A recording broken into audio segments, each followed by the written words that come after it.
اور کھانا چھوڑنا کیوں ہوا؟ ماں کے ساتھ بریکٹ کر دیا، جس بنا پر ماں نے کھانا چھوڑا اسی بنا پر اس نے چھوڑا، ایک ہی طرح کے ہیں دونوں۔ ماں موت ہو گئی تو بیٹا کس طرح بچ گیا؟ پھر ماں نے کھانا چھوڑا موت کے نتیجے میں، بیٹے نے بھی اسی لیے کھانا چھوڑا۔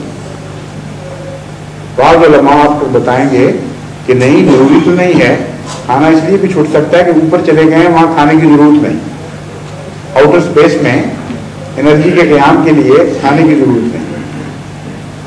خدا تعالیٰ تو ایسا کامل مضمون بیان کرتا ہے کہ اس سے کوئی شخص الجھ سکتا ہی نہیں، شکست اس کے مقدر میں ہے جو قرآن کو شکست دینے کی کوشش کرے گا۔ اتنا کامل مضمون باندھا ہوا خدا نے کہ کوئی بچ نہیں سکتا اس سے مسیح، اگر خدا ماننا چاہے۔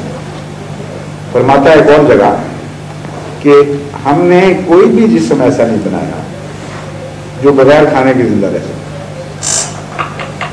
نبیوں کا ذکر کرتے ہوئے فرماتا ہے وَمَا جَعَلْنَاهُمْ جَسَدًا لَا يَأْكُلُونَ الطَّعَامَ، کسی نبی کو ہم نے ایسا جسم دیے ہی نہیں جو کھانے کے بغیر زندہ رہ سکے۔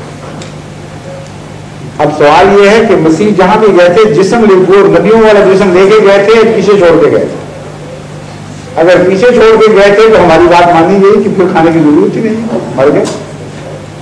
اور اگر وہ جسم لے کے گئے تھے جس کو خدا نبیوں والا جسم کہتا ہے اور جو کھانے کا لازماً محتاج ہے، اس آیت کی زد سے وہ جسم بچ نہیں سکتا، چاہے آسمان پر چلا جائے، چاہے آسمان سے بھی کہیں اور نکل جائے۔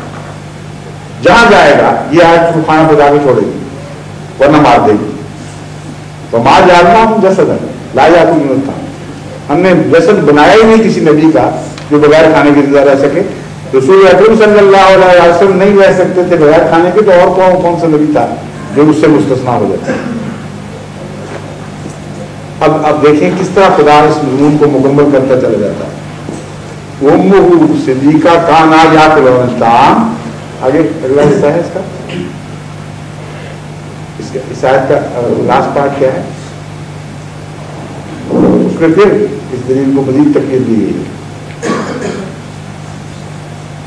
یاد نہیں کسی کو یہ پوری آیت؟ اتنے کافی ہے۔ ایک صرف علماء بعض دفعہ بہانہ بنانے کی کوشش کرتے ہیں اس آیت کی زد سے مسیح کو بچانے کے لیے۔ وہ کہتے ہیں دیکھو تم نے خام خواہ مسیح کو شامل کر لیا مرے ہوں میں، قد خلت من قبلہ الرسل، مسیح سے جو پہلے تھے وہ گزرے، تو صاف پتہ چلا اللہ مسیح کو نکالنا چاہتا بیچ میں سے۔ پہلے نبی تھے، یہ نبی جو ہے یہ مستثنا ہے۔ ہم کہتے ہیں بہت اچھا تھا، آگے چل کے دیکھو خدا تعالیٰ فرماتا ہے ما وہی خدا جس نے یہ فرمایا، فرماتا ہے ما محمد الا رسول قد خلت من قبل الرسل، محمد مصطفیٰ بھی ایک رسول ہی تو تھے، یا رسول ہی تو ہیں، قد خلت من قبل الرسل، آپ سے پہلے جتنے رسول ہیں سارے مل چکے، سب کی سب سب لوگ۔ اب بتائیں مسیح کہاں گئے؟ اس طرح بندہ ہے اس مضمون کو کہ آدمی حیران رہ جاتا ہے۔ اور قد خلت والی آیت سوائے دو نبیوں کے کسی نبی کے متعلق نہیں آئی، ان دو نبیوں کے حوالے سے، باقی نبیوں کو بھی قد خلت میں شامل کیا ہے، لیکن دو نبیوں کے حوالے سے بات کی، ایک حضرت مسیح کے حوالے سے، ایک حضرت محمد مصطفیٰ صلی اللہ علیہ وسلم کے حوالے سے۔ اور حکمت یہ ہے کہ حضرت مسیح کے متعلق یہ غلط عقیدہ مسلمانوں میں قائم ہونا اور اس کی نفی کامل کرنی پڑی ہے خدا کو۔ اتنے طریقوں سے موت کا اعلان ہوا ہے کہ آدمی حیران ہو جاتا ہے کہ ہوا کیا ہے، مسیح کے پیچھے کیوں پڑ گیا قرآن کے، لیکن پڑا ہوا پیچھے نہیں چھوڑے گا۔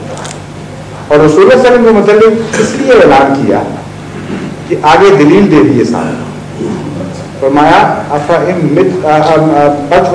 خلت من قبل الرسل افإن مات أو قتل انقلبتم على أعقابكم، کہ تم حضرت محمد مصطفیٰ صلی اللہ علیہ وسلم کو انسان سے بالا خدا نہ بنا دیں۔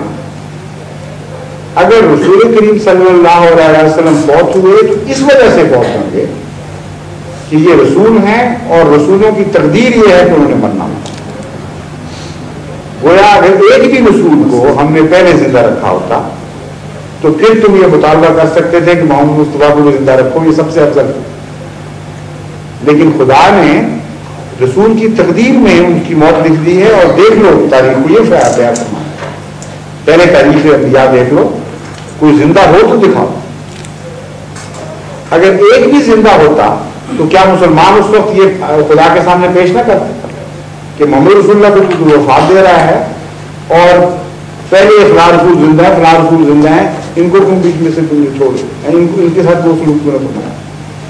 چنانچہ بالکل اسی مضمون میں حضرت ابو بکر صدیق رضی اللہ تعالیٰ عنہ نے اس آیت کو استعمال فرمایا اور صاف پتہ چلتا ہے کہ یہ قرآن پیشگوئی کر رہا تھا کہ فتنہ آنے والا ہے, رسول اللہ صلی اللہ علیہ وسلم کو بھی زندہ قرار دیا جائے گا اور یہ آیت نازل کرنی ضروری تھی اس فتنے کو قلع کما کرنے کے لیے. یعنی جب بھی نبیوں کے مطابق زندگی کا فتنہ پیدا کیا جائے قرآن کے لیے اس کا رد کرتا ہے.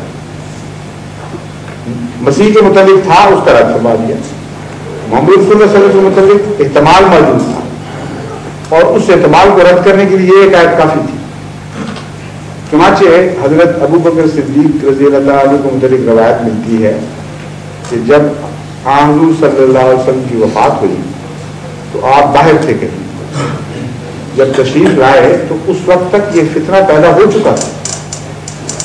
جب جسد نبوی پہ حاضر ہوئے حضرت ابو بکر صدیق رضی اللہ عنہ, مسجد نبوی میں ایک صحابہ کا گروہ حضرت عمر رضی اللہ تعالیٰ عنہ کی قیادت میں جمع تھا جو یہ اعلان کر رہا تھا کہ نہیں فوت ہو, اور حضرت عمر یہ کہہ رہے تھے کہ اگر کسی نے یہ کہا کہ رسول اللہ صلی اللہ علیہ وسلم فوت ہو گئے ہیں تو میں اسی تلوار سے اس کی گردن اڑاؤں. یہاں تک جذبہ تاریخ ہے صحابہ پر, ہم مانتے ہی نہیں کہ فوت ہوتے. اصل اس کی وجہ محبت تھی, اتنا عشق تھا کہ اس وقت دماغ جو ہے وہ مختل ہو گیا اس خبر سے. بعض دفعہ مائیں جب ان کے پیارے بچے کی موت کی اطلاع ملتی ہے پاگل ہو جاتی, کہتی ہیں نہیں ہم نہیں مانتے, بعض بیٹھی رہتی ہے ساری عمر آخر وقت تک نہیں مانتے. تو صحابہ کا حیرت انگیز عشق رسول اللہ صلی اللہ علیہ وسلم اس کا اظہار ہوا تھا. یہ کوئی فتنے کی بات نہیں تھی ان معنوں میں کہ وہ منافق کے نہ ہوئے, مجبور ہو گئے تھے. اس وقت حضرت ابو بکر, اور یہی آپ کی صدیقیت کی نشانی ہے, یہ آیت لے کر قرآن مسجد میں پہنچے اور دوسرا جھگڑا کرنے کی بجائے اعلان کیا ما محمد اللہ رسول قد خلق من قبلہ الرسل افإن مات أو قتل انقلبتم على أعقابكم. دیکھو محمد مصطفیٰ ایک رسول ہی تو تھے اور آپ سے پہلے سارے رسول گزر چکے ہیں.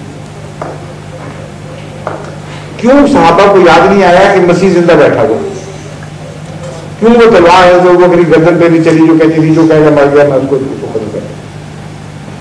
بے ہوش ہو کے گر پڑے اور روایت کرتے ہیں کہ مجھے یوں لگا کہ سر پہلی دفعہ یہ آیت نازل ہوئی ہے, میری گھٹنوں میں جان نکال دی سر. اس میں تو محمد رسول اللہ صلی اللہ علیہ وسلم کی واضح موت کی خبر ہے. بس یہ آیت محمد مصطفیٰ صلی اللہ علیہ وسلم کو تو مار نہیں, نعوذ باللہ من ذالک, ان معنوں میں جنہوں میں دنیا میں وفات ہوتی ہے اور مسیح کو نہ مار سکے. عجیب جہالت ہے.